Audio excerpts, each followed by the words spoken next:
انسان عجیب ہے، جس نعمت کے ساتھ روز جیتا ہے اسی کی قدر نہیں کرتا، اور جب وہ نعمت چھن جاتی ہے تب روتا ہے، تب تڑپتا ہے، تب سمجھتا ہے۔ سب سے بڑی نعمت کیا ہے؟ وہ نعمت ہے ماں۔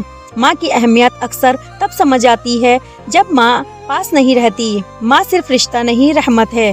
وہ آپ کی پہلی استاد ہے، پہلی حفاظت ہے، پہلی دعا ہے۔ جب آپ گرتے تھے وہ اٹھاتی تھی، جب آپ روتے تھے وہ سینے سے لگاتی تھی، جب سب چھوڑ دیتے ہیں تب ماں ہی ساتھ کھڑی رہتی ہے۔ لیکن افسوس، ہم اسی ماں کو کہتے ہیں ابھی ٹائم نہیں ہے۔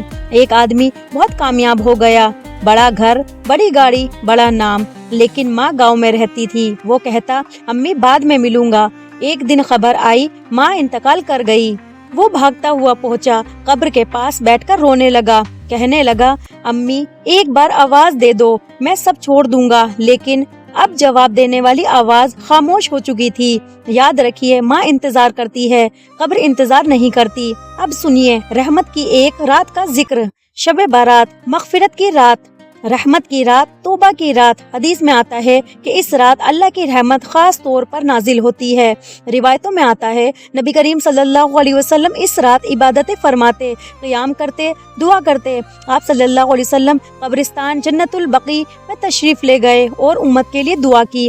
آپ صلی اللہ علیہ وسلم کا طریقہ نفل نماز، تلاوت، دعا، استغفار، امت کے لیے رحمت کی دعا۔ یہ رات شور کی نہیں، گناہوں سے توبہ کی رات ہے۔ اس مبارک رات میں نفل نماز پڑھیں، قرآن کی تلاوت کریں، استغفار کریں، گناہوں سے توبہ کریں، ماں باپ کے لیے دعا کریں۔ اگر ماں زندہ ہے اس کے لیے خاص دعا کریں، اور اگر ماں نہیں تو اس کی مغفرت کی دعا کریے۔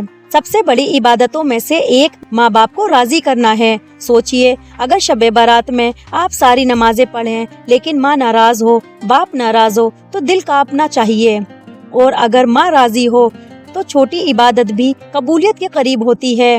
آج کل لوگ رات بھر فون چلاتے ہیں لیکن 10 منٹ دعا نہیں کرتے، سٹیٹس لگاتے ہیں لیکن توبہ نہیں کرتے۔ ماں پاس بیٹھی ہوتی ہے لیکن دعا میں یاد نہیں ہوتی۔ یہ غفلت ہے۔ اگر ماں زندہ ہے، باپ زندہ ہیں، آج ہی ان کے ہاتھ چوم لیجئے، کہیے امی ابو مجھے معاف کر دیجئے۔ اگر ماں اس دنیا میں نہیں، آج کی رات اس کے لیے رو کر دعا کیجئے۔ یاد رکھیے، ماں کی قدر زندگی میں کر لوگے، قبر پر پھول رکھنے سے کمی پوری نہیں ہوتی۔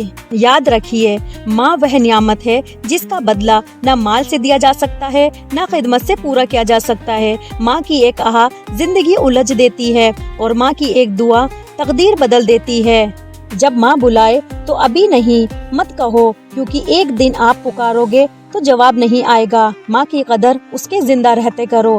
قبر پر رونا صرف افسوس دیتا ہے، موقع نہیں۔ ایک نوجوان ہمیشہ اپنی ماں سے چڑھتا تھا، اسے ماں کی باتیں پرانی لگتی تھی۔ ماں ہر دن کہتی بیٹا ساتھ بیٹھ جایا کرو، وہ کہتا ٹائم نہیں۔ ایک دن ماں بیمار پڑی، اسپتال میں تھی۔ آج بیٹا روز بیٹھتا رہا لیکن ماں خاموش رہتی۔ ڈاکٹر نے کہا اب زیادہ وقت نہیں۔ بیٹا رو کر بولا امی اٹھو، اب میرے پاس ٹائم ہی ٹائم ہے۔ ماں کی آنکھوں سے آنسو نکلا لیکن آواز نہ نکلی۔ کچھ گھنٹوں بعد وہ دنیا سے چلی گئی۔ اس دن بیٹے نے کہا کاش میں نے موبائل کم اور ماں کے پاس زیادہ وقت بتایا ہوتا۔